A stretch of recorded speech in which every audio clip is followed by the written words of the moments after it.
Mi nombre es Maya y tengo 32 años. El día que me presenté sola en el tribunal para enfrentar a mi marido, todos pensaron que ya estaba derrotada. Lo vi en sus miradas antes incluso de cruzar la puerta de la sala. Los asistentes susurraban. Los abogados intercambiaban sonrisas discretas. Y cuando vi a Daniel sentado junto a su amante, Valeria, entendí que ellos también estaban disfrutando del espectáculo. Durante 18 meses, Daniel había intentado destruirme. Primero vació nuestras cuentas conjuntas alegando gastos empresariales. Después movió propiedades a nombre de familiares. Luego empezó a difundir entre amigos y conocidos que yo estaba emocionalmente inestable. Cuando solicité el divorcio tras descubrir su aventura, él convirtió el proceso en una guerra. Su estrategia era sencilla. Agotarme. Arruinarme. Obligarme a aceptar cualquier acuerdo. Y durante un tiempo estuvo cerca de conseguirlo. Habíamos estado casados 10 años.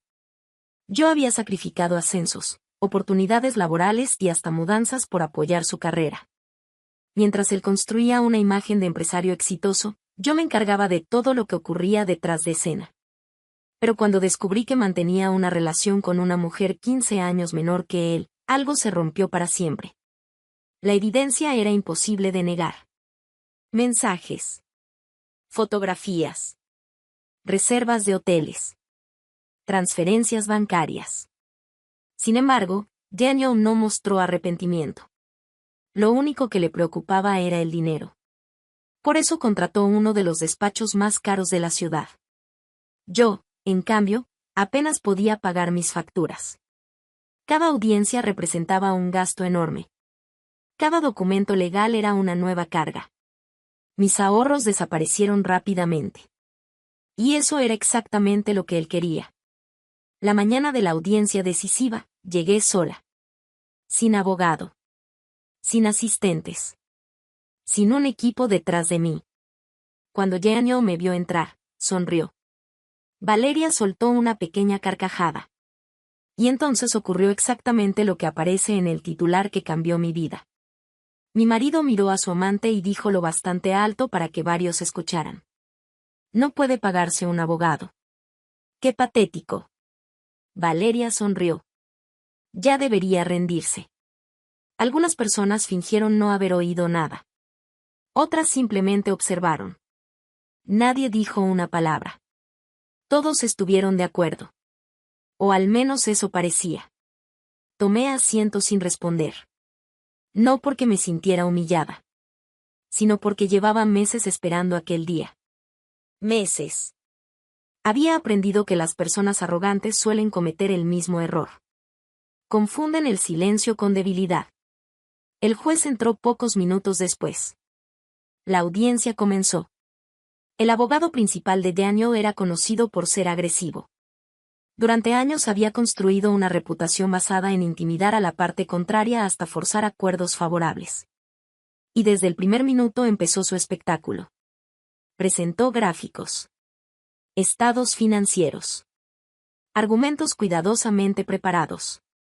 Intentó retratarme como una exesposa resentida que buscaba aprovecharse del éxito de su marido. Escuché todo sin interrumpir. Cada acusación. Cada insinuación.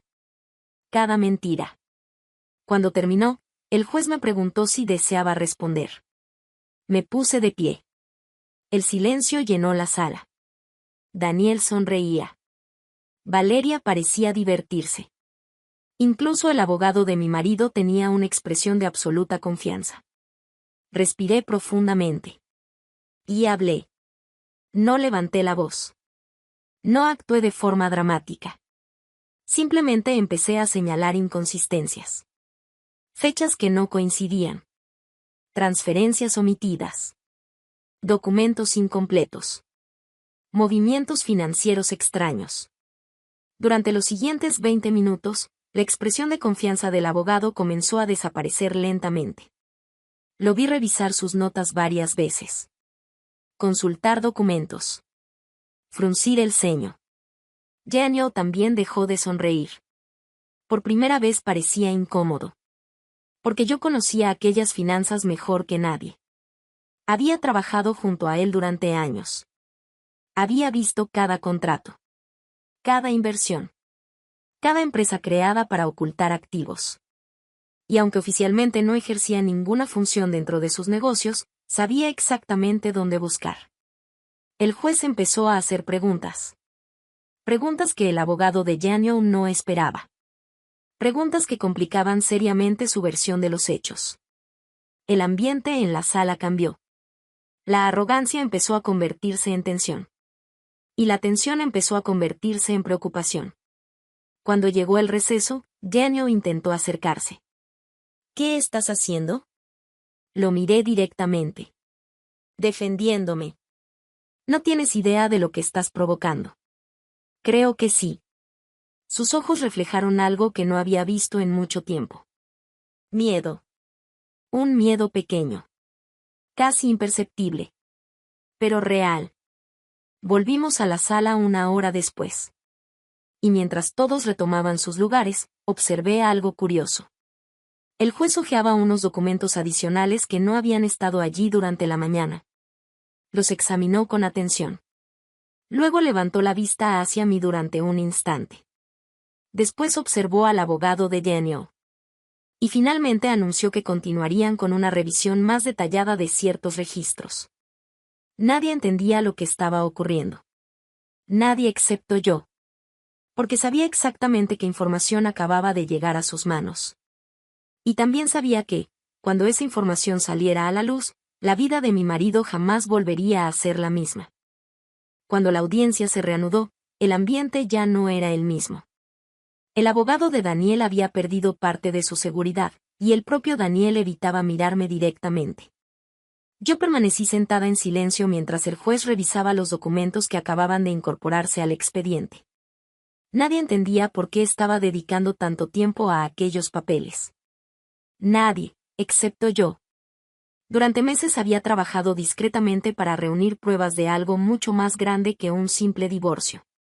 Daniel creía que el caso giraba únicamente en torno a bienes matrimoniales y una infidelidad.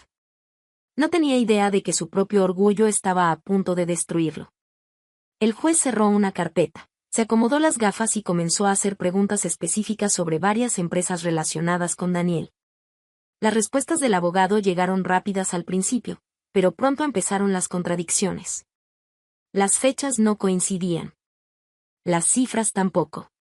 Entonces el juez pidió aclaraciones sobre una firma que aparecía repetidamente en distintos documentos financieros. El abogado respondió que era una consultora externa sin relevancia para el caso. Yo observé cómo el juez levantaba una ceja. Luego miró directamente hacia el abogado y dijo algo que nadie esperaba. Algo que hizo que el aire pareciera desaparecer de la sala. ¿No la reconoce? Durante unos segundos nadie entendió a qué se refería. El juez volvió a hablar. Señaló unos documentos y luego me señaló a mí. ¿De verdad no reconoce a la señora Maya Herrera? El abogado se quedó inmóvil. Daniel frunció el ceño. Valeria parecía confundida. Entonces el juez continuó.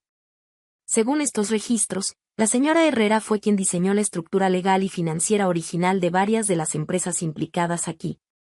El silencio fue absoluto. Daniel se puso pálido. Literalmente pálido. Como si toda la sangre hubiera abandonado su rostro. Porque acababa de comprender algo que había olvidado durante años. Antes de casarme con él, yo había sido abogada corporativa. No una abogada cualquiera.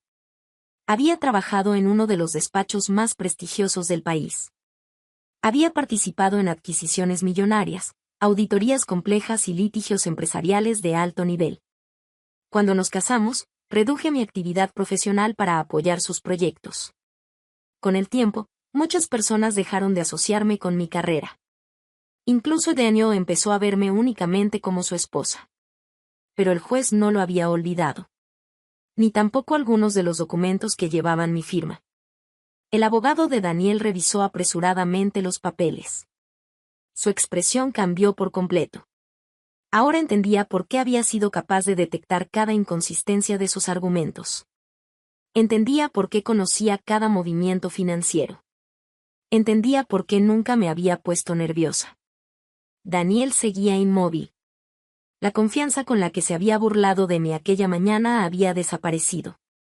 El juez ordenó revisar varias transferencias que yo había señalado anteriormente. Una tras otra empezaron a aparecer irregularidades. Activos ocultos. Empresas pantalla. Fondos transferidos a familiares. Operaciones realizadas poco antes de iniciarse el divorcio. Todo aquello que Daniel creía haber escondido salió a la luz delante de todos. El abogado intentó minimizar la situación, pero ya era demasiado tarde. Cada explicación generaba nuevas preguntas. Cada respuesta empeoraba el problema. La audiencia se prolongó durante horas. Finalmente el juez anunció sus conclusiones preliminares. Determinó que existían indicios claros de ocultamiento de activos y ordenó una investigación financiera más amplia. También dejó constancia de que las maniobras realizadas por Daniel podían influir negativamente en la resolución final del divorcio. La cara de Valeria pasó de la arrogancia al pánico. Daniel parecía incapaz de procesar lo que estaba ocurriendo. Cuando terminó la sesión, varias personas comenzaron a abandonar la sala. Yo recogí mis documentos tranquilamente. Entonces escuché pasos detrás de mí. Era Daniel. Por primera vez en mucho tiempo no parecía un hombre poderoso. Parecía alguien acorralado por sus propias decisiones. ¿Por qué no me dijiste que ibas a hacer esto?, preguntó con voz temblorosa. Lo miré durante unos segundos. Porque nunca preguntaste quién era realmente. No respondió. No pudo. Durante años había asumido que yo dependía de él. Que sin su dinero, sus contactos y su influencia no sería nada. Había olvidado que antes de conocerlo ya tenía una carrera, una reputación y habilidades que nadie podía quitarme. Salí del tribunal sin mirar atrás. Meses después, la investigación confirmó todo lo que había señalado. Daniel perdió gran parte de los activos que intentó ocultar, recibió sanciones económicas importantes y su imagen profesional quedó gravemente dañada. Su relación con Valeria tampoco sobrevivió al escándalo. Yo, en cambio, reconstruí mi vida. Regresé al ejercicio profesional, recuperé la confianza en mí misma y comprendí una lección que jamás olvidaré. Las personas que te subestiman suelen convertirse en las arquitectas de su propia caída. Aquel día en el tribunal no gané únicamente un caso. Recuperé mi identidad. Y mientras recordaba la expresión de mi marido cuando el juez preguntó no la reconoce, entendí que la verdadera victoria no era verlo perder. Era demostrarme a mí misma que nunca había necesitado que nadie me salvara. Si te gustó esta historia y quieres escuchar más relatos impactantes de traición, justicia y venganza, suscríbete al canal y acompáñanos en la próxima historia.